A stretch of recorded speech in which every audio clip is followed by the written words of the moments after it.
नमस्कार, news night में आप सभी का स्वागत है। मैं हूं आपके साथ आरेंद्र। भ्रष्टाचार के मामले में गांधी परिवार की मुश्किलें कम होती नहीं दिखाई पड़ रही। रॉबर्ट वाड्रा से आज तीसरे दिन भी ईडी ने पूछताछ की तो नेशनल हेराल्ड के मामले में सोनिया गांधी और राहुल गांधी का नाम चार्जशीट में आने के बाद से उनकी मुश्किलें भी बढ़ी हुई हैं। बीजेपी गांधी परिवार पर जमकर हमलावर है। क्या है पूरी खबर, करेंगे इस खबर पर विस्तार से चर्चा। बताएंगे सुप्रीम कोर्ट में वक्फ बिल को लेकर सुनवाई में क्या हुआ आज फैसला। दिखाएंगे खबर बंगाल में हिंसा के बाद क्या है वहां के हालात और कैसी है वहां की राजनीतिक तपिश। इसके अलावा भी होंगी देश दुनिया की हर जरूरी और महत्वपूर्ण खबर। शुरुआत हेडलाइंस के साथ। वक्फ कानून पर दूसरे दिन की सुनवाई के बाद सुप्रीम कोर्ट ने कानून पर नहीं लगाई अंतरिम रोक। हफ्ते भर में केंद्र देगा जवाब। केंद्रीय मंत्री सुकांत मजूमदार ने मुर्शिदाबाद हिंसा के पीड़ितों के साथ की राज्यपाल सीवी आनंद घोष से मुलाकात।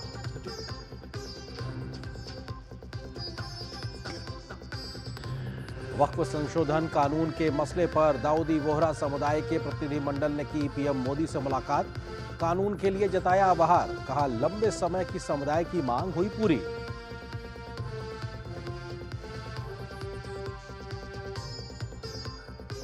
भ्रष्टाचार के खिलाफ जारी है ईडी का वार। जमीन घोटाले में रॉबर्ट वाड्रा से लगातार तीसरे दिन पूछताछ। बीजेपी ने कहा अगर कोई भूमाफिया बनेगा तो कानून का फंदा जरूर पहुंचेगा। नेशनल हेराल्ड केस में बीजेपी का देश के कई हिस्सों में प्रदर्शन।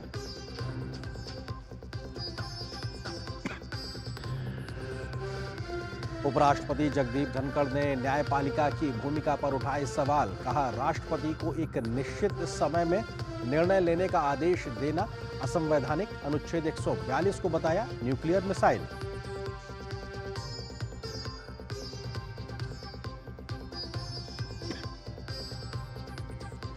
भारत ने पाकिस्तानी सेना प्रमुख जनरल आसिम मुनीर की विवादित टिप्पणियों को किया खारिज। कहा अवैध रूप से कब्जे वाले भारत के क्षेत्र को खाली करे पाकिस्तान। मेहुल चौकसी के प्रत्यर्पण पर बेल्जियम के साथ मिलकर काम कर रहा है विदेश मंत्रालय।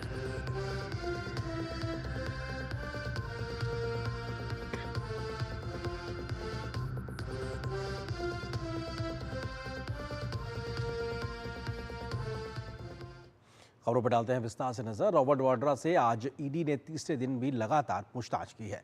हरियाणा लैंड स्कैम से जुड़े मनी लॉन्ड्रिंग के इस मामले में ईडी जांच कर रही है जिसमें रॉबर्ट वाड्रा मुख्य आरोपी हैं। कल की ही तरह आज भी प्रियंका गांधी रॉबर्ट वाड्रा को साथ ईडी दफ्तर पहुंची। कांग्रेस इस मामले को राजनीति से प्रेरित बता रही है तो बीजेपी ने गांधी परिवार के भ्रष्टाचार पर उसे जमकर घेरा है। वाड्रा पर आरोप है कि महज 4 महीने के अंदर ही लैंड यूज चेंज करने के उन्होंने 7.5 करोड़ रुपए की जमीन को 58 करोड़ रुपए में बेच दिया और इन्हीं आरोपों को लेकर ईडी सच्चाई पता कर रही है।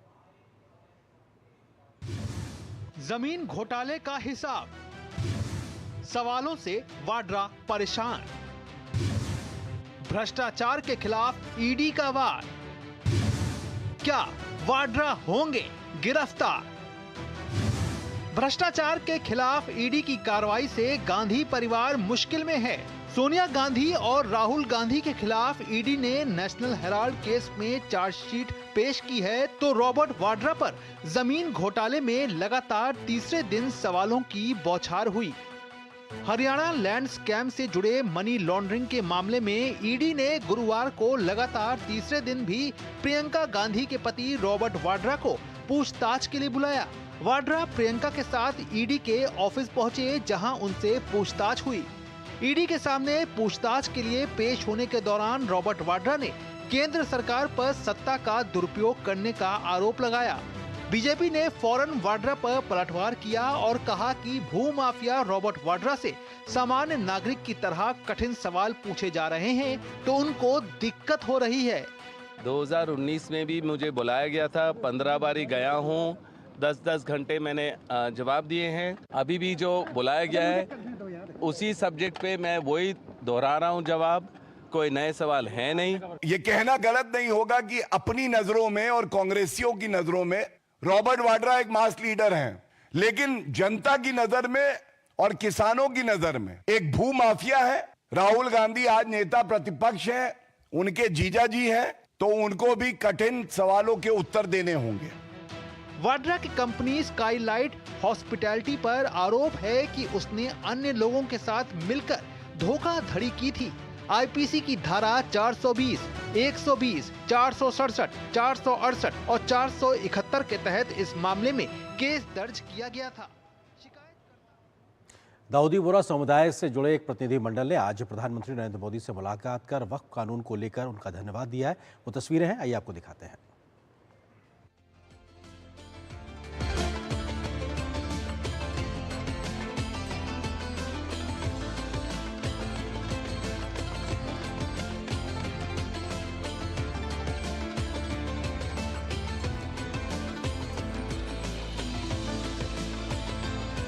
आपने हमें यहाँ पे आपके घर में याद किया, इसके लिए हम आपका तहे दिल से शुक्रिया कहते हैं। और हमेशा सैयदना साहब और आपका बहुत गहरा रिश्ता रहा है। मेरे ग्रैंडफादर सैयदना मोहम्मद बुरहानुद्दीन का और आज सैयदना साहब का। और जो आपने अभी वक़्फ़ बिल का जो पास हुआ है, उनमें हम माइनॉरिटी विद इन माइनॉरिटी है और उनमें हमें आपने जगह दी है, हमारा नाम आया है। और जो काम हुआ है हिंदुस्तान की तरक्की के लिए, आपकी ख्वाहिश है कि सबको साथ लेकर चलना है।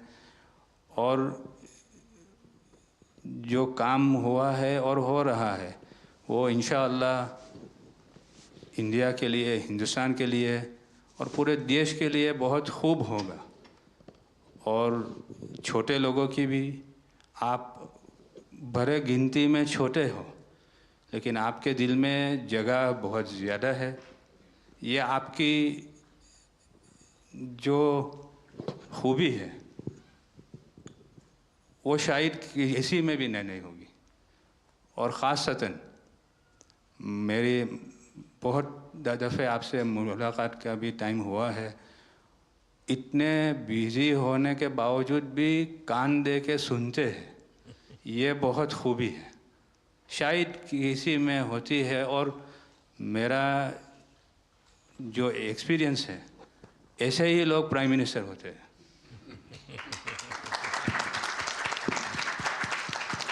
साहब, वक्फ अमेंडमेंट बिल आप લઈને આવ્યા 75 વર્ષમાં પહેલી વાર આ કમ્યુનિટી, બીજા મુસ્લિમ કમ્યુનિટીને કોઈએ સાંભળ્યું છે, કોઈએ એકનોલેજ કર્યા છે। સાહેબ, मैं आपने एक वाक्य कहूँ, भिंडी बाजार में हमारो एक प्रोजेक्ट चाले है। हमारे प्रोजेक्ट में एक जगह है भिंडी बाजार के अंदर जो हमने 2015 में खरीदी। हम मालिक हैं, बहुत मेहनत से खरीदी। उस जगह को 2015 में लिया, 2019 में कोई नासिक का और अहमदाबाद का शख्स जाके बोलता है ये जगह वक्फ है। वक्फ तो वहाँ पे तो लोग रहते हैं, टेनेंट्स है, दुकानें हैं। एक 700 स्क्वायर फीट जगह पे कोई नमाज पढ़ता होगा जो कम्युनिटी हॉल होता है। सब ये गवर्नमेंट ने एक्चुअली ये सारी चीज़ों पे वक्फ कर दिया है। वक्फ का मतलब अब रुक जाओ, ये नहीं चलेगा। बहुत ही महंगी जगह है और हमने बहुत मुश्किल से ली है। 2019 के अंदर कोई थर्ड पार्टी, इसका कोई लेना देना नहीं है, वो जाके ये जगह को वक्फ कर देता है।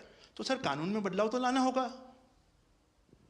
जैसे हम देखते आ रहे हैं कि गरीब महिलाएं हो, कम्युनिटी विमेन हो, ये अगर पैसा आवक हो रही है और कानून में बदलाव आ रहा है, उसका फ़ायदा कहीं ना कहीं पहुंचना चाहिए। तो ये सारे विजन जो गवर्नमेंट ने लिए हैं, दाऊदी बोहरा कम्युनिटी उसका बहुत सपोर्ट भी करती है। और आपसे बहुत शुक्रगुजार हैं हम इस चीज़ के लिए कि आपने हमें एक्नॉलेज भी किया। हमने इसके अंदर एक्सक्लूजन मांगा है कि हमको इस वक्फ एक्ट के जुरिडिक्शन में नहीं रहना, and we want to be govern by a trust act और अ सेपरेट एक्ट। जैसे मुझे साहब ने गाइड किया है कि आपने गाइड किया है, आगे का 100 साल देख के कोई भी काम करना चाहिए। हम उसी राह के ऊपर इसकी कोशिश कर रहे हैं। और मैं वापस से बहुत बहुत धन्यवाद करता हूं आपका कि आपने ये बिल और ऐसे बहुत से कठिन बिल जो आते रहते हैं, बहुत बहुत धन्यवाद। मैं एक और चीज़ शाह साहब के द्वारा ये कहता हूँ कि सैयदना साहब की उम्र अल्लाह ताला तार रोज़े क़यामत दराज करे। उनकी मोहब्बत करनार माननीय प्रधानमंत्री जी को अल्लाह ताला सेहत में रखे, हिफाजत में रखे, लंबी आयुष दे और हमारे देश की सेवा आप करते रहिए। 1923 से हम ये गुहार गवर्नमेंट से लगा रहे हैं कि हमें एग्जेम्पशन चाहिए। जो 51st हिज होलीनेस थे, उसके बाद 52nd सैयदना साहब और आज 53rd दाइल मुतलक सैयदना साहब वही सेम बात कर रहे हैं कि हमें एग्जेम्पशन चाहिए। 1923 में साहब जब एग्जेम्पशन मिला तो माइनॉरिटी को कंसीडर करा गया, लेकिन 100 साल बाद, जैसा गृह मंत्री जी ने उनके इंटरव्यू में पिछले सप्ताह कहा कि हमने सिर्फ माइनॉरिटी को कंसीडर नहीं किया। साहब ये जो एक्ट आया है वो प्रिवी काउंसिल क्यों लेकर आई? प्रिवी काउंसिल ने ये एक्ट इनैक्ट किया माइनॉरिटी के प्रोटेक्शन के लिए, लेकिन साहब आपने ये एक्ट इनैक्ट किया सिर्फ माइनॉरिटी के प्रोटेक्शन के लिए नहीं, बल्कि माइनॉरिटी विद इन माइनॉरिटी के लिए। तो ये उस दिशा में साहब बहुत ही बड़ा स्टेप है। It is indeed a very strong step for the way forward. Thank you very much for it sir. In India, we have always found fertile ground, a land that has welcomed our work, recognized our values, and allowed our identity to flourish. Pradhan Mantri ji, under your leadership, we distinctly feel this spirit of inclusion.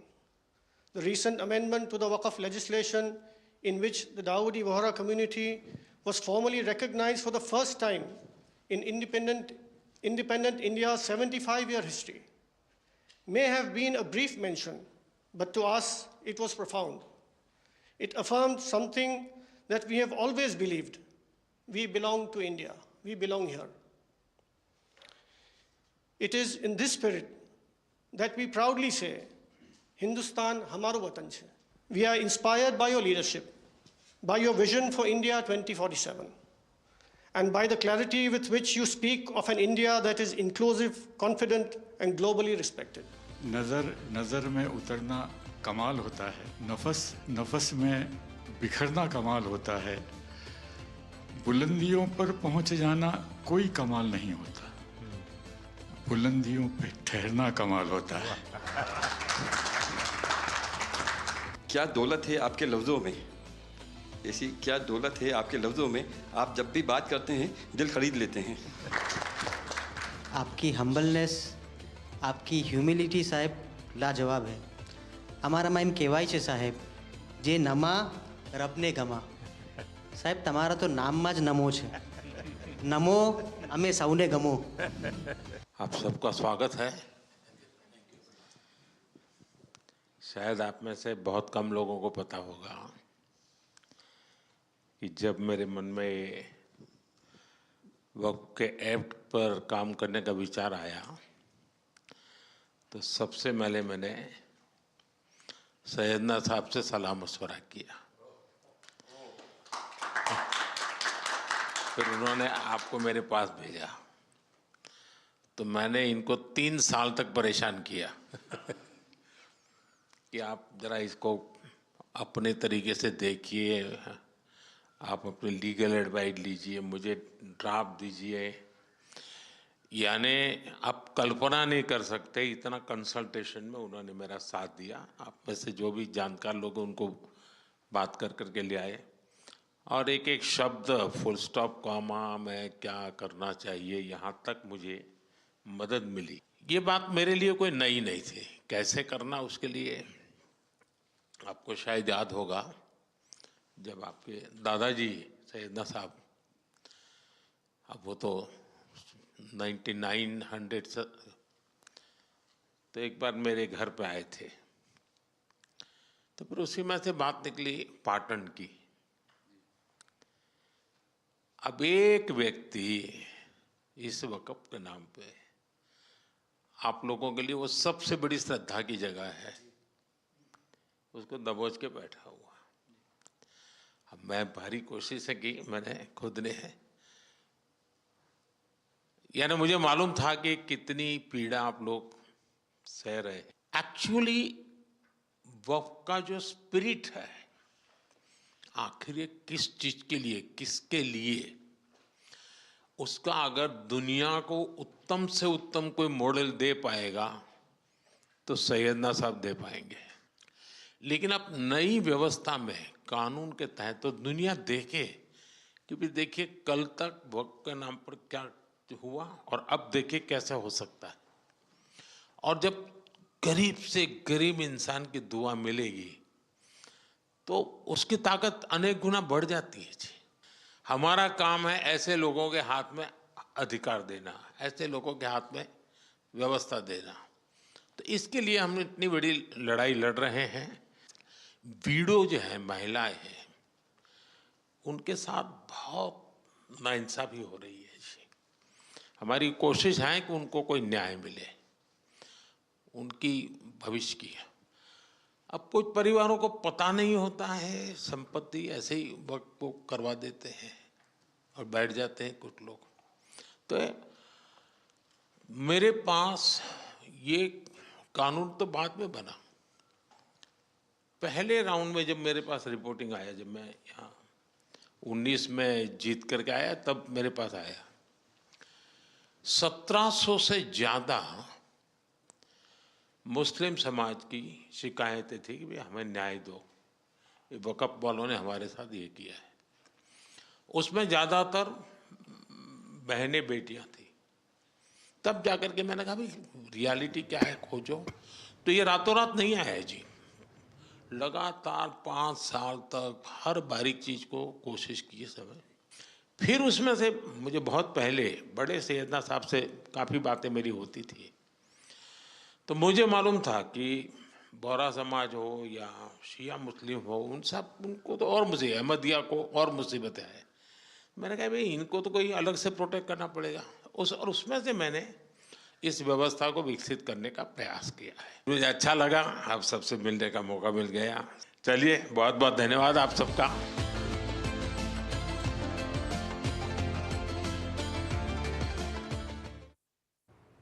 तो ये तस्वीरें प्रधानमंत्री के आवास की थी, जहां पर दाऊदी बोहरा समुदाय के जुड़े हुए तमाम लोग प्रधानमंत्री के पास पहुंचे। उन्होंने प्रधानमंत्री को इस बात को लेकर धन्यवाद दिया कि नया वक्फ कानून लाया गया है, जिसका मकसद जो गरीब मुस्लिम परिवार है उनको फ़ायदा देना है, उनके लिए बेहतरी को सोचने को लेकर है। तो ऐसे में जब देश में एक बहस चल रही है वक्फ कानून को लेकर, उस समय प्रधानमंत्री के पास में मुस्लिम समुदाय के, दाऊदी बोहरा समुदाय के लोगों का पहुंचना और धन्यवाद देना, इससे हमने पहले भी कई बार देखा कि एक बड़ा वर्ग है जो इस कानून की तारीफ कर रहा है और उसके लिए प्रधानमंत्री मोदी और उनकी सरकार का धन्यवाद भी कर रहा है। खबरों में आगे बढ़े उससे पहले एक छोटे से ब्रेक के लिए रुकते हैं। सस्ते वाले दाल मसाले स्वाद हुआ बेकार, MDH की हल्दी मिर्ची धनिया करे कमाल। ये रंग दे, ये खुशबू दे, ये तीखा, ये कम पड़े। क्या निराला MDH मसाला। पैसे बड़े बदल गए हो यार। अब जेब से नहीं स्कैनर से आते हो, फिर भी बोनी पर सर लगाए जाते हो। पापा तिजोरी में नहीं, लेकिन महफूज अब भी हो, बदले हो, लेकिन इतना भी नहीं बदले हो। हेलो जी। 450, मैं सिर्फ 400। पॉकेट खाली हो, फिर भी पॉकेट में मनी हो।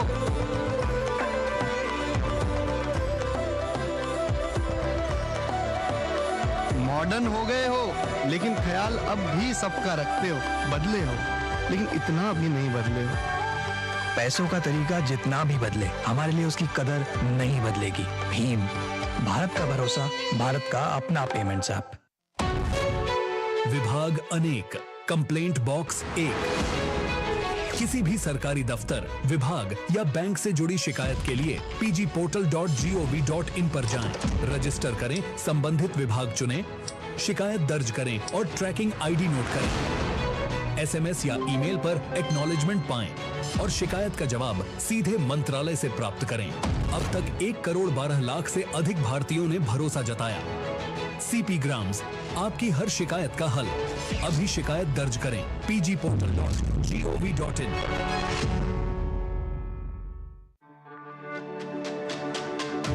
मेरी पसंद, मेरी पसंद, मेरी पसंद, मेरी पसंद, हमारी पसंद, हम सबकी पसंद। मजबूत देश का मजबूत सरिया हो गया स्टील। जो लक्ष्य चुना था समझ आने लगा है। GLA यूनिवर्सिटी, उच्च लक्ष्य की निश्चित प्राप्ति।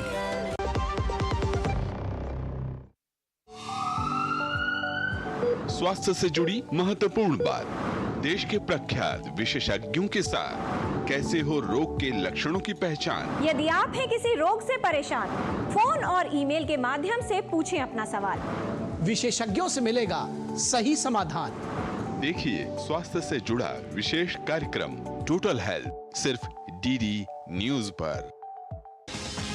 दिन भर की भाग दौड़ में जब छूट जाएं जरूरी खबरें, जब आप हो जल्दी में और जाननी हो हर खबर, जब फटाफट अंदाज में देखनी हो आपको तेज खबर, जब केवल आधे घंटे में जानना हो देश दुनिया का हाल।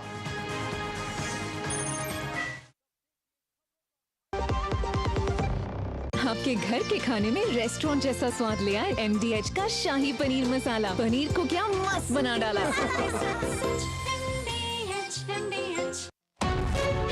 विभाग अनेक, कंप्लेंट बॉक्स 1। किसी भी सरकारी दफ्तर, विभाग या बैंक से जुड़ी शिकायत के लिए pgportal.gov.in पर जाएं, रजिस्टर करें, संबंधित विभाग चुनें, शिकायत दर्ज करें और ट्रैकिंग ID नोट करें। SMS या ईमेल पर एक्नॉलेजमेंट पाएं और शिकायत का जवाब सीधे मंत्रालय से प्राप्त करें। अब तक 1 करोड़ 12 लाख से अधिक भारतीयों ने भरोसा जताया। CP ग्राम्स, आपकी हर शिकायत का हल। अभी शिकायत दर्ज करें pgportal.gov.in। जब धरती चीर कर निकलता है लोहे का पत्थर और मिलता है मोंगिया के जोश से, फिर तपता है, पिघलता है और बनता है फौलाद। अब होता है सरिया सारी खूबियों के साथ। मोंगिया स्टील, मजबूत देश का मजबूत सरिया। जो लक्ष्य चुना था समझ आने लगा है। GLA यूनिवर्सिटी, उच्च लक्ष्य की निश्चित प्राप्ति।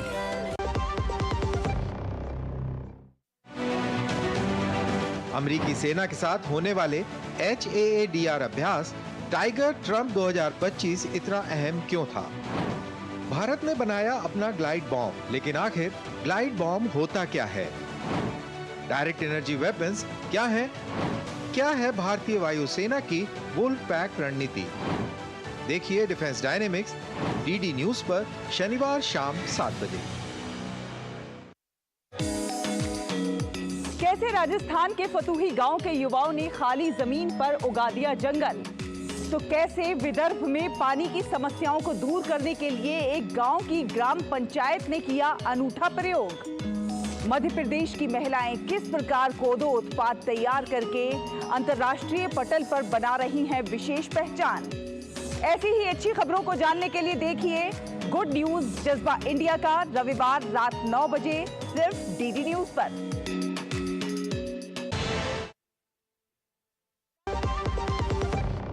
सस्ते वाले दाल मसाले स्वाद हुआ बेकार। MDH की हल्दी मिर्ची धनिया करे कमाल। ये रंग दे, ये खुशबू दे, ये तीखा, ये कम पड़े। क्या निराला MDH मसाला। प्रिय बाबा साहेब अम्बेडकर, आज हम भारतवासी आपका हर सपना सच कर रहे हैं। बिना भेदभाव अपने SC/ST वर्ग के भाई बहनों का जीवन आसान बना रहे हैं। उनको मुफ्त इलाज पहुंचा रहे हैं। खेती में उनका साथ निभा रहे हैं। पढ़ाई के लिए स्कॉलरशिप पहुंचा है। जो अवसर की राह तक रहे थे उन्हें पूरे मौके दिला रहे हैं। उन्हें इनोवेशन में पार्टनर बना रहे हैं। बाबा साहेब, हम प्रधानमंत्री नरेंद्र मोदी के नेतृत्व में इस 135वीं जन्म जयंती पर आपके बताए रास्ते पर चलने का संकल्प और मजबूत करते हैं। मेरी पसंद, मेरी पसंद, मेरी पसंद, मेरी पसंद, हमारी पसंद, हम सबकी पसंद। मजबूत देश का मजबूत सरिया, मोंगिया स्टील। जो लक्ष्य चुना था समझ आने लगा है। GLA यूनिवर्सिटी, उच्च लक्ष्य की निश्चित प्राप्ति। अब आया असली स्वाद। अब आया स्वाद। जब स्वाद के पड़े हो लाले तो MDH का चंकी चाट मसाला डालें। MDH का चंकी चाट मसाला। MDH।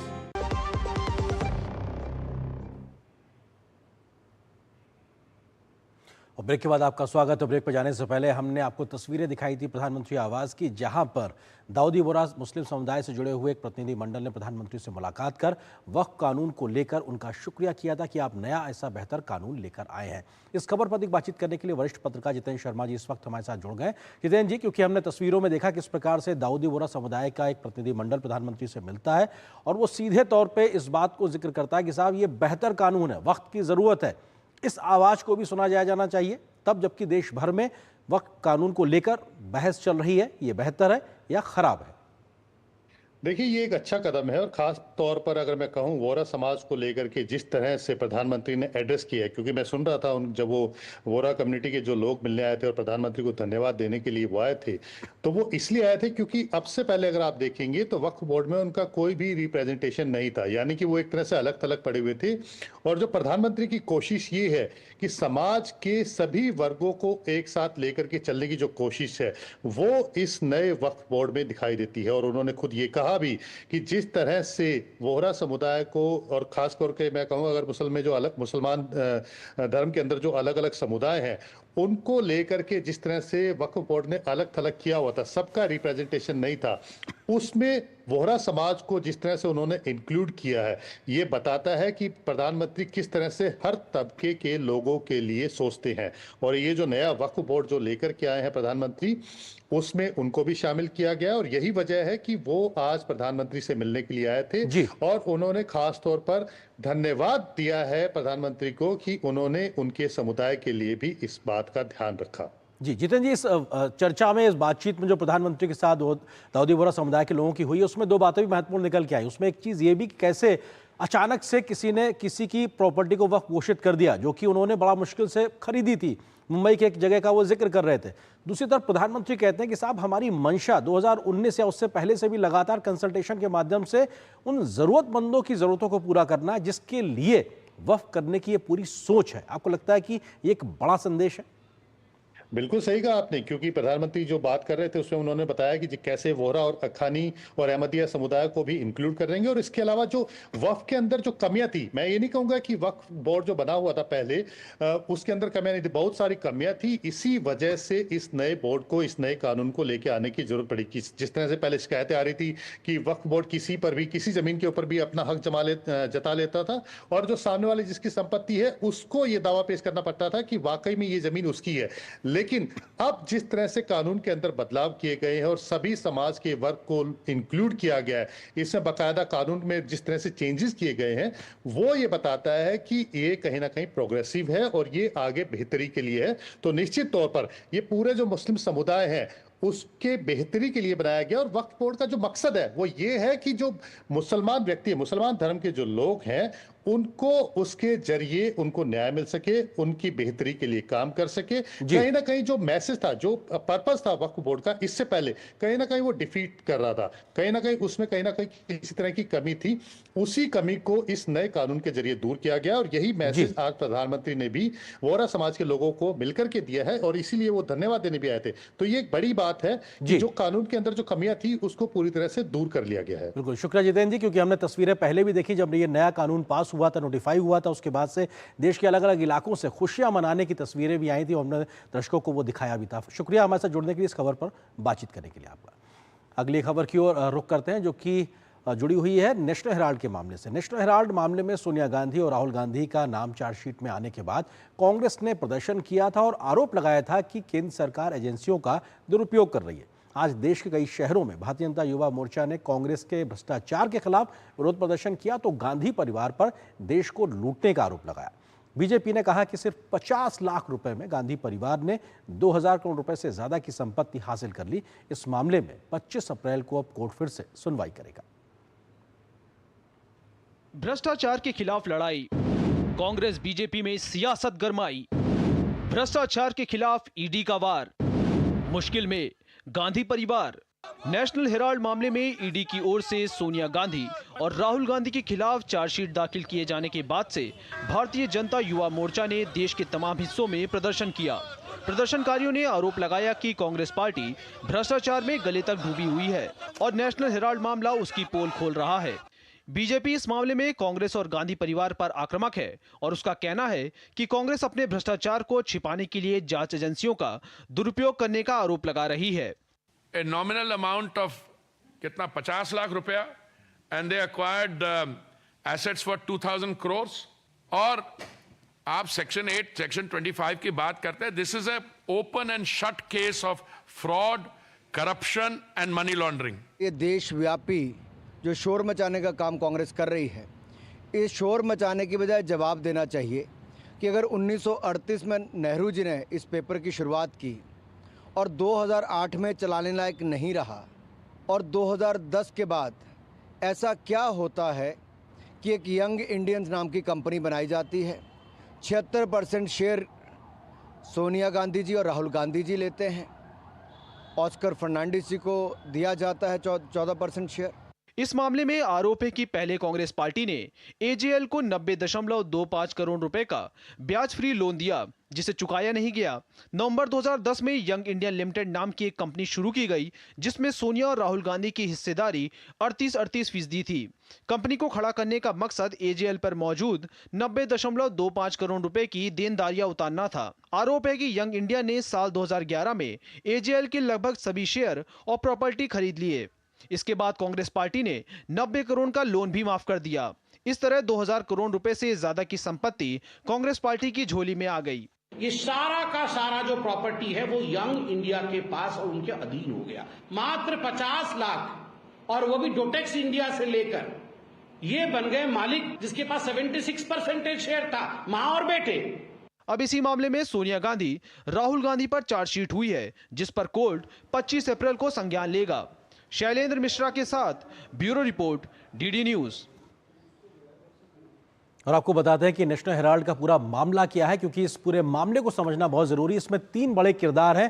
पहला किरदार है कांग्रेस पार्टी, दूसरा एक बड़ा किरदार है एजेएल जो एसोसिएट जर्नल लिमिटेड है जो कि नेशनल हेराल्ड के साथ साथ 2 अन्य अखबारों का प्रकाशन किया करता था, और तीसरा बड़ा किरदार है यंग इंडियन कंपनी, क्योंकि इसके माध्यम से ही पूरा इस बंदरबाट को किया गया है। होता क्या है कि कांग्रेस पार्टी एजेएल को, जो कि आजादी से पहले बना था, उसको द्वारा अखबार संचालित हो रहा था, लेकिन साल 2008 आते आते जब यूपीए की सरकार थी उस समय तक उसका जो हालत थी, वित्तीय हालत थी, वो खराब होती है। ऐसे में कांग्रेस पार्टी 90 करोड़ रुपए का लोन तब तक दे चुकी होती है, किसको? एजेएल को। और 2008 आते आते एक तरीके से एजेएल ये फैसला करता है कि साहब अब अखबार छापना संभव नहीं, इसलिए वो अखबार छापना, प्रकाशन करना बंद करता। उसके बाद से कहानी बंदरबाट की शुरू होती है, क्योंकि उसके बाद 2010 में यंग इंडियन कंपनी का गठन किया जाता है और ये कंपनी के तौर पर रजिस्टर की जाती है। और इसमें मुख्य तौर पर अगर बात की जाए तो सोनिया गांधी और राहुल गांधी के 38% शेयर थे, जो कि 76% शेयर हो जाते हैं। इस कंपनी के माध्यम से क्या होता है वो आपको बताते हैं। पहले कांग्रेस पार्टी ने अभी तक एजेएल को 90 करोड़ रुपए का लोन दिया हुआ था, और यंग इंडियन कंपनी के माध्यम से ये जो 90 करोड़ रुपए का लोन के अगेंस्ट में महज 50 लाख रुपए कांग्रेस पार्टी के माध्यम से एजेएल को दिए जाते हैं, और उसके बाद में 90 करोड़ रुपए का लोन की माफी हो जाती है। लेकिन इस माफी से होता क्या है, या उस लोन को माफ करने से होता क्या है कि यंग इंडियन कंपनी जो एजेएल है, एजेएल के 2000 करोड़ रुपए की जो संपत्ति देश भर में है, जिसका अभी मौजूदा समय में लगभग मालिक का लगभग 5000 करोड़ रुपए के आसपास आ गया है, वो पहुंच जाती है यंग इंडियन कंपनी के पास में। यानी कि कांग्रेस के माध्यम से दिया गया 90 करोड़ का लोन वापस होकर महज 50 लाख रुपए में पहुंच जाता है यंग इंडियन के पास में, और उसके आधार पर क्या हो जाता है कि उनके पास लगभग 5000 करोड़ रुपए की संपत्ति आ जाती है, जिसका मालिकाना हक 76% सोनिया गांधी और राहुल गांधी के पास में। तो ये अपने आप में बड़ी बात है। नेशनल हेराल्ड केस में मुख्य आरोपी कौन कौन है उसका भी जिक्र कर देते हैं। सोनिया गांधी, राहुल गांधी, सुमन दुबे, सैम पित्रोदा, ये तमाम अन्य वो नाम है जो गांधी परिवार के सबसे करीबी के तौर पर। इसके अलावा यंग इंडियन कंपनी का नाम भी चार्जशीट में है। इसके अलावा डोटेक्स मर्चेंटाइज प्राइवेट लिमिटेड का नाम भी इस पूरे मामले में आ रहा है। इसके अलावा सुनील भंडारी, ये वो तमाम लोग हैं जिनका चार्जशीट में नाम भी है ईडी की, कि आखिर किस प्रकार से ये पूरा मामला होता है। नेशनल हेराल्ड पे क्या बड़े आरोप है। नेशनल हेराल्ड मामले में सरदार पटेल ने दी थी नेहरू को चेतावनी, क्योंकि आजादी से पहले से शुरू हुआ था। उस समय आजादी के बाद के समय में भी कई प्रकार की अनियमितताएं पाई गई थी। वित्तीय अनियमितताओं को लेकर पटेल ने जताई थी कई प्रकार की आशंकाएं, यानी आजादी के बाद भी शुरुआत हो चुकी थी किस प्रकार के घपले घोटाले हो रहे थे। ओएम मथाई की अपनी किताब में लिखा है कि बड़ौदा के महाराज से 2 लाख रुपए रिश्वत मांगी गई थी। इस बात का जिक्र किया गया है किताब के माध्यम से भी। सरदार पटेल ने नेहरू से की थी इस बात की शिकायत कि किस प्रकार से वित्तीय अनियमितताएं हो रही हैं, पैसे वसूले जा रहे हैं। विज्ञापन के नाम पर कई बड़े जो औद्योगिक घरानों थे उनसे लाखों रुपए की रकम ली गई थी। साहब, आपका विज्ञापन छापा जाएगा और ये पैसे लगातार लिए जा रहे थे। 1950 में सरदार ने नेहरू को पत्र लिखा, सरकारी मशीनरी के दुरुपयोग के माध्यम से धन वसूली का जिक्र उस पत्र में किया गया है। 5 मई 1950 को सरदार ने 75,000 रुपए की एक रिश्वत की एक बात भी कही थी, पूरा विवरण भी उस पत्र के माध्यम से दिया गया था। धन उगाही के मामलों को लेकर नेहरू पटेल के बीच में 1950 में कई पत्राचार हुए हैं, जिसका जिक्र ऐतिहासिक तौर पर दिखाई पड़ता है। नेहरू के दामाद फिरोज गांधी नेशनल हेराल्ड के उस वक्त महाप्रबंधक थे। उनके ऊपर भी आरोप लगा कि साहब वो वित्तीय हालात संभाल नहीं पा रहे हैं। नेहरू ने यह स्वीकार भी किया था उस समय कि इसमें कुछ गलतियां हुई होंगी, यानी कि वो पत्र में स्वीकार भी करते हैं इस बात को लेकर।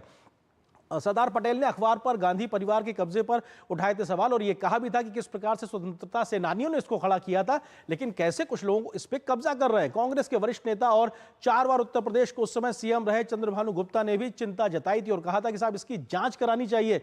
फंड इकट्ठा करने को लेकर अगर आप जांच कराएंगे तो बड़ा खुलासा होगा। इस बात के ऐतिहासिक तथ्य साफ तौर पे दिखाई पड़ते हैं किस प्रकार से नेशनल हेराल्ड एजीएल को लेकर उस समय से ये पूरी कहानी शुरू हुई थी, जो अभी तक एक तरीके से जारी है। इसी खबर पे हम करेंगे चर्चा, किस प्रकार से गांधी परिवार के भ्रष्टाचार को लेकर मामला गरमाया हुआ है। इससे जुड़ा है आज का हमारा विशेष भ्रष्टाचार पर प्रहार, घिर गया गांधी परिवार। तो अपने आप में लगातार गांधी परिवार घिरा हुआ। इस विषय पे बात करने के लिए बहुत ही खास मेहमानों का पैनल इस वक्त मेरे साथ मौजूद हैं। आरपी सिंह जी हैं, प्रवक्ता भारतीय जनता पार्टी के, मेरे साथ स्टूडियो में मौजूद हैं। इसके अलावा डॉक्टर शिवानंद हुल्यालकर हैं, जो कि कांग्रेस के नेता हैं, साथ ही साथ वरिष्ठ पत्रकार जितेंद्र शर्मा हैं। आप तीनों को बहुत बहुत स्वागत है। आरपी सिंह जी, क्योंकि आप स्टूडियो में मौजूद हैं और बीजेपी लगातार इस बात को लेकर कह रही है कि साहब ये आज से नहीं, पुराने समय से ये पूरा मामला चला रहा, और आप कह रहे हैं कि साहब पूरा गांधी परिवार कहीं ना कहीं सवालों के घेरे में है। किस तरीके से आप इस मामले को देख रहे हैं? देखिए, आपने अभी सारा खुलासा किया और बताया किस प्रकार से शुरू से लेकर अब तक लगातार वह एक दोहन का एक कंपनी बनाई गई। किस प्रकार से उस कंपनी के नाम से दोहन करना है इसलिए बनाई गई, वो तब की बात थी। अभी भी वही हो रहा है, अभी भी वैसे ही हो रहा है। जरा हम ये पूरे मामले को थोड़ा बाइफिकेट, थोड़ा एक बार थोड़ा ध्यान से समझें। 50 लाख रुपया एक प्राइवेट एंटिटी से लेकर एक कंपनी बनाई जाती है। एक इंडस्ट्रीज से 50 लाख रुपए लिया जाता है, लोन लेकर एक कंपनी बनाई जाती है और उस कंपनी के नाम पर एक 2000 करोड़ रुपए की कंपनी ले ली जाती है। पहली बात तो प्रश्न यही है कि वो 50 लाख रुपया एक इंडस्ट्रीज क्यों दे रहा है और किसके एवज में दे रहा है, सबसे बड़ा प्रश्न ये है। और वो देश का एक बड़ा इंडस्ट्रिस्ट है। अब वो इनको वाला खाता है। वैसे तो ये इंडस्ट्रीज के खिलाफ गाना गाते हैं, परंतु जब अपने को पैसे चाहिए थे और अपने को घुमाना था, ऐसे ही इनके दामाद साहब के भी इसी प्रकार हुआ। तब भी एक बड़े जो कंपनी है उसने 7.5 करोड़ रुपए, ये दोनों एक जैसे ही हैं, 7.5 करोड़ रुपए दिए ज़मीन खरीदने के लिए कि हम एक ज़मीन आप खरीद लीजिए, 7.5 करोड़ रुपए हम आपको लोन दे रहे हैं। वो ज़मीन खरीदकर उसका बहुत जल्द, मतलब ऐसा कहा जाता कि रातों रात CLU बदला गया और वो ज़मीन 700 गुना मुनाफे में उसी कंपनी को वापस भेज दी जाती है। तो इसी प्रकार का मामला है। ये जो AGL वाला मामला है, अगर इनको सही में नेशनल हेराल्ड की चिंता थी तो फिर यंग इंडिया बनाने की क्या जरूरत थी? वो नेशनल हेराल्ड को AGL के मामले से ही ठीक चलाते ना। 90 करोड़ रुपया तो दे चुके थे उसको, उनका लोन वेव ऑफ कर चुके थे, तो उसको वापस से यंग इंडिया को बेचने की क्या जरूरत थी? और दूसरा, आप एक कंपनी को जब भी बेचते हैं या एक कंपनी में कुछ भी उसमें नॉमेनक्लेचर बोलते हैं तो उसके शेयर होल्डर को आपको कॉन्फ्रेंस में लेना पड़ता है, आपको AGM बुलानी पड़ती है। मुझे तो याद नहीं पड़ता, कोई बता दे कि AGL कब बुलाएगी, इनकी एनुअल जनरल मीटिंग कब बुलाएगी, AGM कब बुलाएगी। शांति भूषण जी ने भी सवाल खड़े किए थे और उसमें शांति भूषण जी ने और जस्टिस काटजू दोनों ने सवाल खड़े किए। वो क्योंकि दोनों ऐसे लोग हैं जो कि प्रश्न करते हैं और इसलिए उन्होंने प्रश्न खड़ा किया भी कब बुलाई आपने AGM और कब आपने ट्रांसफर कर दिया और किसके कहने पे। हमारे से कोई साक्षर कराया नहीं, हमसे कोई मीटिंग में कोई जानकारी दी नहीं, ना हमसे कोई कहीं हमसे सहमति ली। तो शिवानंद जी सर, शिवानंद जी, सवाल ये है कि राजनीतिक आरोप प्रत्यारोप से इतर जो बात तथ्यों के आधार पर दिखाई पड़ रही है वो तो कम से कम दिखाता कि गांधी परिवार की मुश्किलें बढ़ती दिखाई पड़ रही हैं। नेशनल हेराल्ड मामले में सोनिया गांधी, राहुल गांधी मुश्किल में है, तो रॉबर्ट वाड्रा जमीन घोटाले में दिखाई पड़ रहा है। तो ये तो अपने आप में मुश्किल स्थिति दिखाई पड़ रही है। देखिए, AGL कंपनी, देखिए इंडिया में कंपनी लॉ है, सेक्शन 8 के अंदर कोई भी कंपनी लॉस में जा रहे तो दूसरा कंपनी ओपन कर सकते हैं। इस वजह से एजीएल कंपनी से जगह उन्होंने यंग इंडिया किया। प्रॉपर्टी जो कानपुर में है, दिल्ली में है या बरेली में है या अन्य इधर कहीं भी है, वो प्रॉपर्टी जगह पे ही है। प्रॉपर्टी इधर की उधर किधर भी नहीं हुआ। 12 साल पुराना केस है। ईडी जिस तरह से काम कर रहे हैं, अभी देखिए अमेरिका सामने अर्थव्यवस्था है, एजुकेशन शिक्षा है, आज वक्फ बोर्ड का चर्चा चल रहा है, उसमें अचानक ये चार्जशीट तो लॉ एंड ऑर्डर के हिसाब से एफआईआर होने के बाद चार्जशीट आता ही है। अभी 9 अप्रैल को डेट खत्म होने वाला था, उसके पहले ही उन्होंने चार्जशीट डाल के और रूल लॉ एंड ऑर्डर्स के हिसाब से सिस्टम है, संविधान के हिसाब से काम चलेगा।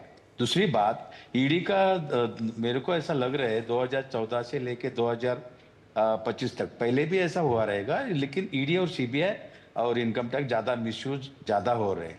सर आपके समय में सुप्रीम कोर्ट ने कहा था कि सीबीआई को लेकर पिंजरे में बंद तोते की तरीके से उसको जिक्र किया गया था, लेकिन अभी बात सरकार ये कहती है कि कैसे वसूली हो रही है, वो आंकड़ों के साथ इस बात को कह रहा है। मुलायम सिंह यादव जी ने क्या कहा था आपके राज्य में सीबीआई को लेकर?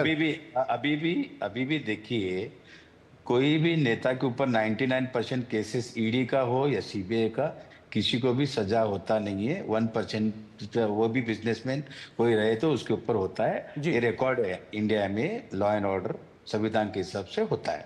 दूसरी बात, चार्जशीट का इतना बड़ा मुद्दा बनाना, चार्जशीट तो देखिए लॉ एंड ऑर्डर के हिसाब से वो लॉ के सिस्टम से एफआईआर होने के बाद चार्जशीट होता है जी। लेकिन सर 4 महीने में 700 गुना मुनाफा कमाना, ये तो बड़ा बेहतर बिजनेस मॉडल की तरीके से पूछताछ हो रही है। नहीं, उसमें कोई भी मनी लॉन्ड्रिंग हुआ नहीं है।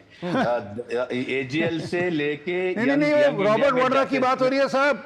रॉबर्ट वाड्रा ने 4 महीने में 7.5 करोड़ से 58 करोड़ पे कैसे हो गया, और 7.5 करोड़ पे वापस भी नहीं दिया उसको।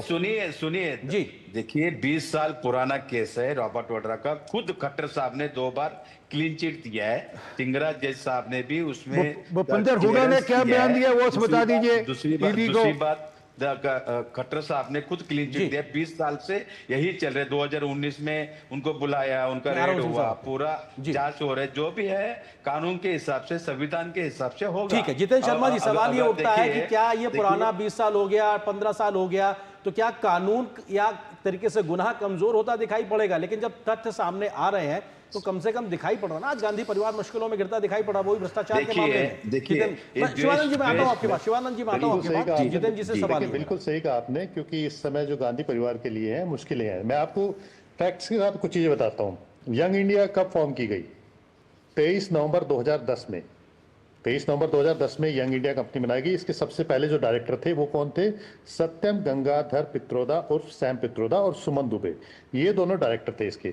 और दोनों ने डायरेक्टर बनते ही इसके जो शेयर्स हैं वो सोनिया गांधी, ऑस्कर फर्नांडिस, मोतीलाल वोरा, राहुल गांधी और इन सबको ट्रांसफर कर दिए, यानी कि 6 डायरेक्टर बन के आ गए। अब आप सोचिए कि सिर्फ 2 महीने के अंदर ही, मतलब ये 22 जनवरी की बात है, 22 जनवरी 2011, 22 जनवरी 2 महीने के अंदर ही उन्होंने सारे शेयर जो हैं इन दोनों के नाम ट्रांसफर कर दिए कंपनी बनते ही। और इसमें मजे की बात एक मैं बताऊंगा आपको कि एजेएल यानी एसोसिएट जनरल लिमिटेड के जो शेयर थे वो 26 फरवरी 2011 को ले लिए और मालिकाना हक जो था एजेएल के पास था। तो उससे पहले मैं बताऊंगा 2008 में एजेएल जो है अपने अखबार, जो 3 अखबार चलाता था, नेशनल हेराल्ड, नवजीवन और कौमी आवाज जो कि उर्दू था, वो बंद कर चुका था और अपने सारे जितने भी जर्नलिस्ट हैं उन सबको रिटायर कर चुका था जी। अब यहाँ से मैं एक फैक्ट आपको बताता हूँ। यंग इंडिया कब फॉर्म हुई? 23 नवंबर 2010 को। एजेएल के अंदर जो डायरेक्टर थे ऑस्कर फर्नांडिस, वो कब बने थे? 17 जून 2010 को जी, यानी कि नवंबर से पहले ही बन गए थे। ठीक है, और वो बाद में कब गए? यंग इंडिया के अंदर भी वो डायरेक्टर बन गए। तो कॉन्स्पिरेसी कहां से शुरू हुई? पहले ही शुरू हो गई। अब मैं इसके बाद आगे बताता हूं कि जो लोन दिए गए थे, भाई कांग्रेस पार्टी ने लोन दिया, एजेएल को लोन दिया कि भी आप किसी ना किसी तरीके से, पुराना अखबार है, प्रॉपर्टीज, आप इसको रिवाइव करते रहिए। अब आपको इसमें ध्यान रखने वाली बात यह है कि एजेएल, इसके पास देश भर के अंदर प्रॉपर्टी थी जो कि करोड़ों की थी। करीबन आज की वैल्यू जो है, वैसे बताते हैं कि 700 करोड़ रुपए कुछ है, कुछ बताते हैं 2000 करोड़ रुपए, लेकिन अगर असेसमेंट किया जाए इस समय तो करीब 5000 करोड़ रुपए की ये प्रॉपर्टीज है, जो कि दिल्ली, लखनऊ, पुणे और दूसरे कई शहरों के अंदर है, मुंबई के अंदर है। वो 50 लाख रुपए में एक तरीके से अधिग्रहित कर ली गई थी। मैं आता हूं आपके पास जितेंद्र जी, 50 लाख भी नहीं है, माफी चाहता हूं, 50 लाख भी नहीं है, अपने तरफ से तो एक पैसा नहीं लगाया, मैं आपको एक मजेदार फैक्ट इससे बताता हूं आपको, ये सुनिएगा पहले। जल्दी से, इस कंपनी को अधिकृत करने के लिए यंग इंडिया जो बनाई गई थी, 5 लाख रुपए कैपिटल थी। इसको लोन को चुकाने के लिए जो इनको चाहिए था 50 लाख रुपए में कर देंगे। 50 लाख रुपए किससे लिए गए थे? डॉटेक्स से लिए गए थे।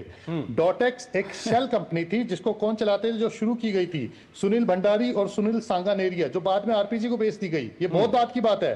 लेकिन 50 लाख रुपए जो लिए, 1 करोड़ रुपए इनसे लोन लिया गया था 14% सालाना ब्याज के ऊपर, जिसमें 3 महीने का ब्याज ही करीब 3.5 लाख रुपए था। आरोपी के तौर पर सुनील भंडारी का नाम एक तरीके से चार्जशीट में भी दिखाई पड़ रहा है। आरपी सिंह जी वो ये कह रहे हैं कि साहब इतना पुराना मामला है, आपकी केंद्र में सरकार रही, आपकी राज्य में सरकार रही और आप लोग लगातार जांच करते रहे, कभी कुछ ऐसा हुआ ही नहीं। आप लोग खाली राजनीतिक विद्वेष से ये पूरा मामला आगे बढ़ाने में लगे हुए। पहली बात तो ये ध्यान में कर लिया जाए कि ये मामला 2012 में शुरू हुआ, ना कि हमारी सरकार के रहते हुए शुरू हुआ। ये जो पहली कंप्लेंट थी इसमें 2012 में हुई, एजीएल और ये जो नेशनल वाले मामले में।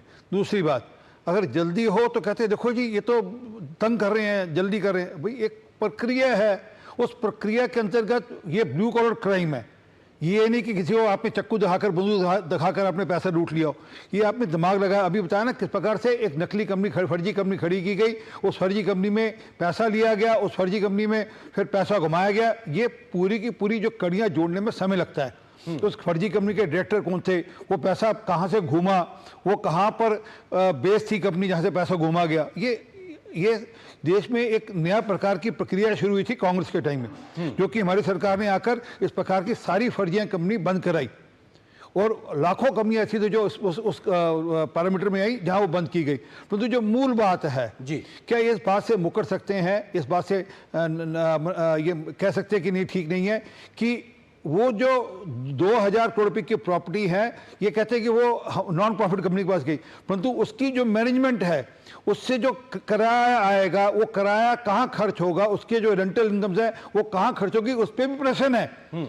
उसमें भी नकली बोगस बिल्स जमा कर खर्चे डाले गए, वो लिए गए हैं उसमें भी, तो उस पर भी प्रश्न लगा हुआ है। वो विज्ञापन के नाम पर, रेंट के नाम पर, डोनेशन के नाम पर वो सारा खेल हो रहा है जी। तो क्योंकि ये ठीक है कि ये इतनी बात इनको मैं छूट, इतनी बात इनकी ठीक है कि वो कंपनी नॉन प्रॉफिटिंग कंपनी है, परंतु वो कंपनी का जो पैसा अक्रू होगा वो कहाँ खर्च होगा, वो तो शेयर होल्डर तय करेंगे ना, जो मेजॉरिटी शेयर होल्डर है जी। बात यहाँ पर है, और वो कोई कम नहीं है, वो भी लाखों करोड़ों रुपए में है जो आय है उसकी।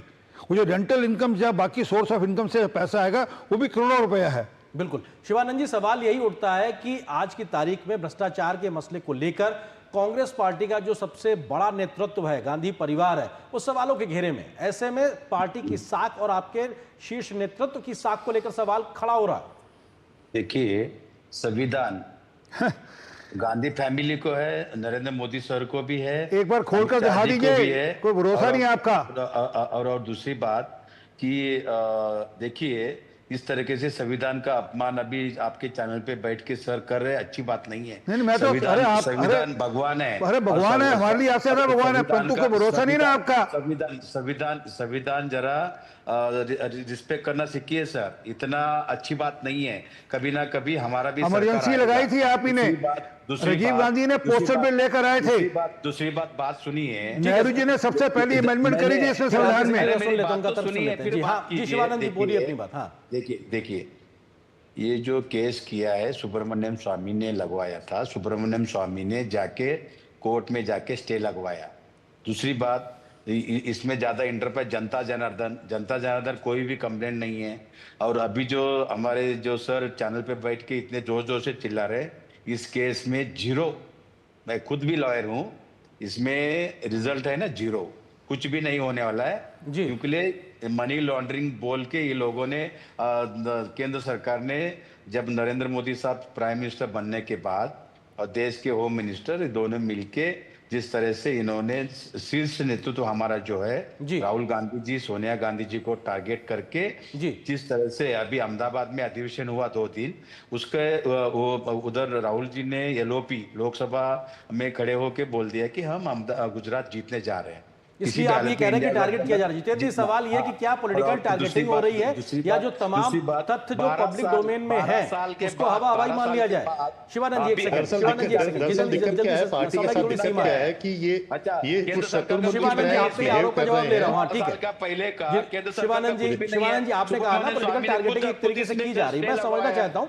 जितेंद्र जी जल्दी से। हाँ देखिए, ये कांग्रेस पार्टी इस समय ऐसे बिहेव कर रही है कि जैसे खतरा देखती शत्रुमुख जमीन के अंदर सिर घुसा लेता है ना, तो ऐसी जब भी कोई बात होती है तो ये राहुल गांधी के ऊपर निशाना कर रहे हैं, अधिवेशन में है, इस तरह की बातें करने लगते हैं। लेकिन अगर आप देखें इस केस को देखेंगे, जो भी कांग्रेस पार्टी अगर बात कर रही है, ये पूरा का पूरा मामला जो है कोर्ट से शुरू हुआ था, कोर्ट ने ही संज्ञान लिया, कांग्रेस पार्टी ने पूरा जोर लगा दिया। पटियाला हाउस कोर्ट के अंदर शिकायत दी गई थी, वहीं पटियाला हाउस में कॉग्निजेंस लिया गया, उसके बाद ये हाई कोर्ट में भी गए, उसके बाद सुप्रीम कोर्ट में भी गए, उसके बाद ये इनकम टैक्स में भी गए, जहां से इनका अलग मामला चल रहा है, जिसमें क्योंकि ये चैरिटेबल संस्थान इन्होंने बताया था कि ये चैरिटेबल होगा, प्रॉफिटेबल नहीं होगा, तो उसको लेकर के जो टैक्स पेनल्टी लगाई गई थी, तो उसमें जो फैसला आया था उसके खिलाफ भी ये गए। तो हर जगह से इनके खिलाफ सारे लीगल ऑप्शंस को एक्सप्लोर किया गया है, उसके बाद भी ये मामला चल रहा है और इस मामले की परिणति क्या होगी ये देखना अपने आप में दिलचस्प होगा। फिलहाल वक्त इतनी अनुमति दे रहा, आप तीनों मेहमानों का बहुत बहुत शुक्रिया हमारे साथ जुड़ने के लिए, इस विषय पे विस्तार से बात करने के लिए बहुत शुक्रिया आपका। और यहाँ पर एक छोटे से ब्रेक के लिए रुकेंगे, ब्रेक के उस पार जब वापस आएंगे तो कुछ और महत्वपूर्ण खबरों से आपको रूबरू कराएंगे।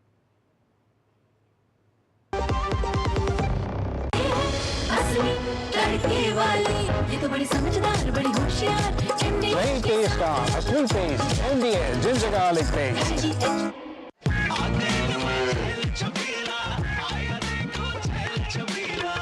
एक कपिला, अरे भाई सब एक ही जैसा होता है। ये लो साधारण पशु आहार।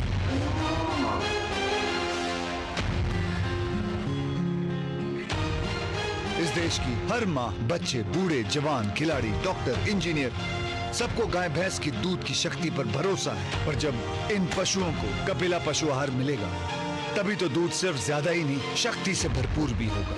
और ये सच जानते हुए चंद पैसों के लिए तुम देश का भरोसा तोड़ दो। कपिला पशु आहार, देश का नंबर 1 पशु आहार। पैसे बड़े बदल गए हो यार, अब जेब से नहीं स्कैनर से आते हो, फिर भी बोनी पर सर लगाए जाते हो। पापा तिजोरी में नहीं, लेकिन महफूज अब भी हो, बदले हो, लेकिन इतना भी नहीं बदले हो। हेलो जी। 450, मैं सिर्फ 400। पॉकेट खाली हो, फिर भी पॉकेट में मनी हो।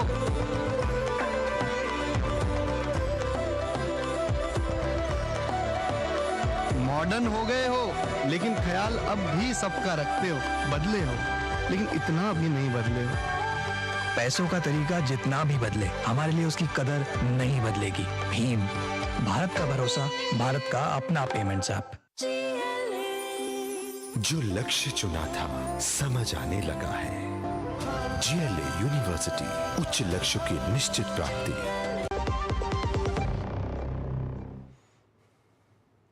वक्फ कानून को लेकर सुप्रीम कोर्ट में आज सुनवाई में नए कानून के 2 प्रावधानों पर सरकार ने बहस जारी रहने तक कोई कदम नहीं उठाने का भरोसा दिया, तो कोर्ट ने आज कोई अंतरिम आदेश पारित नहीं किया है।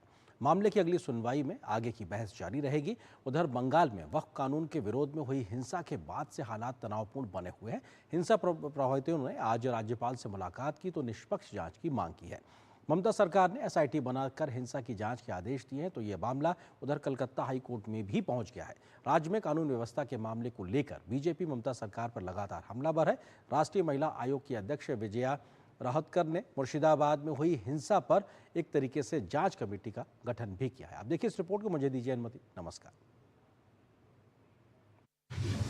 वक्फ कानून पर लड़ाई, सुप्रीम कोर्ट में सुनवाई। वक्फ पर जारी कानूनी लड़ाई, लेकिन सियासत है हाई। वक्फ कानून में हाल में किए गए संशोधनों की संवैधानिक वैधता को चुनौती देने वाली याचिकाओं पर सुप्रीम कोर्ट में गुरुवार को दूसरे दिन सुनवाई जारी रही। भारत के मुख्य न्यायाधीश न्यायमूर्ति संजीव खन्ना, जस्टिस संजय कुमार और जस्टिस के.वी. विश्वनाथन की बेंच ने केंद्र सरकार को जवाब दाखिल करने के लिए 7 दिन की मोहलत दी है। सुप्रीम कोर्ट ने कानून पर अंतरिम रोक नहीं लगाई है। हालांकि केंद्र ने खुद कोर्ट को आश्वासन दिया है कि अगली सुनवाई तक पुराने कानून के तहत वक्फ घोषित संपत्ति को डिनोटिफाई नहीं किया जाएगा। साथ ही स्टेट वक्फ बोर्ड और सेंट्रल वक्फ काउंसिल में कोई नियुक्ति नहीं होगी। सुनवाई के दौरान सॉलिसिटर जनरल तुषार मेहता ने जवाब दाखिल करने के लिए 1 सप्ताह का समय मांगा, जिसे अदालत ने स्वीकार कर लिया। माननीय अदालत ने कहा कि जो वक्फ व यूजर है, जो रजिस्टर्ड हैं और गैजेटेड हैं, उसको गवर्नमेंट डी नोटिफाई नहीं करेगी टिल द नेक्स्ट डेट। जो रजिस्टर्ड एंड गैजेटेड हैं वही सिर्फ डी नोटिफाई नहीं होंगे, उसके अलावा संशोधन के हिसाब से सरकार कार्रवाई करने को स्वतंत्र है। इस बीच पश्चिम बंगाल में इस मामले में जोरदार हलचल जारी है। पश्चिम बंगाल भाजपा अध्यक्ष और केंद्रीय मंत्री सुकांत मजूमदार मुर्शिदाबाद हिंसा के पीड़ित परिवारों के साथ राजभवन पहुंचे। उन्होंने पीड़ितों के साथ पश्चिम बंगाल के राज्यपाल सीवी आनंद बोस से मुलाकात की और उनका दर्द बयां किया। मजूमदार ने राज्यपाल से केंद्रीय बलों की तैनाती की मांग की ताकि प्रभावित क्षेत्रों में शांति स्थापित की जा सके। वहीं पीड़ितों ने अपनी सुरक्षा सुनिश्चित करने पर जोर दिया।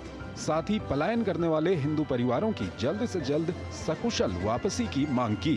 Governor assured us that he will take care of all these demands and he will discuss with the appropriate authority. Even he opened a peace room in the Raj Bhavan. हम बोले हर विक्टिम को जिनको घर छोड़ना पड़ा, उनका पैसा लूटा गया, ऑर्नामेंट्स लूटे गए, उसका कौन खामियाजा देगा? ममता बनर्जी खामियाजा देने के लिए तैयार नहीं है।